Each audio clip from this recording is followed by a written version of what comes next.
जयदादांना आता विचारलं तर त्यांचं म्हणणं होतं की 2029ला म्हणजे जयदादा बारामतीतून उमेदवार असतील तर त्यांचं म्हणणं होतं की कार्यकर्त्यांची जी इच्छा असेल तर त्यानुसार नाही, शेवटी कार्यकर्ते आणि पक्षाची जी इच्छा असते आणि पक्ष जो निर्णय घेतो तो तिथं ऐकावं लागतं.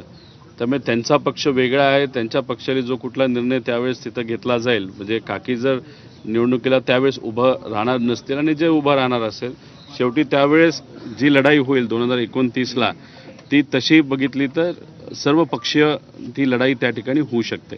पवार विरुद्ध पवार होणार का असं वाटतं होईल? हे बघा, आता अजितदादांच्या वेळेस सुद्धा पवार विरुद्ध पवार झालेलंच आहे, लोकसभेला सुद्धा पवार विरुद्ध पवार झालेलंच आहे. त्यामुळे उद्या जाऊन पवार विरुद्ध पवार होण्याची शक्यता ही आपल्याला नाकारता येणार नाही. लोकांची इच्छा आहे, लोकांचं मत आहे, जी शेवट दादांची इच्छा होते की पवार परिवार एकत्रित आला पाहिजे. परिवार म्हणून एकत्रित आला पाहिजे हे किती खरं असलं तर राजकीय दृष्टिकोनातून निर्णय घेत असताना कधी कधी चांगल्या गोष्टी होण्यासाठी काही कडक निर्णय घ्यावे लागतात, काही गोष्टींचा त्याग द्यावा लागतो.